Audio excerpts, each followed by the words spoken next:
If you want to change wallpaper on POCO F7 Pro, first we need to go to settings. Scroll down into settings in order to choose personalization.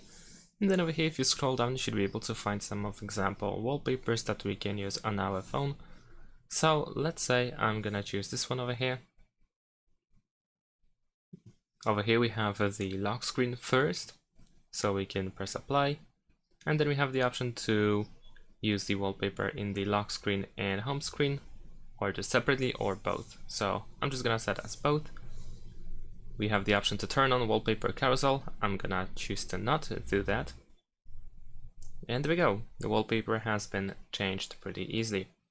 Of course, if possible, you can adjust the position, for example, of the wallpaper. As you can see over here, we can just move left and right. We can zoom in and zoom out if you want to. You can tap on the preview to switch to the home screen. And you also have home screen effects, for example, over here, like the wallpaper scroll and so on.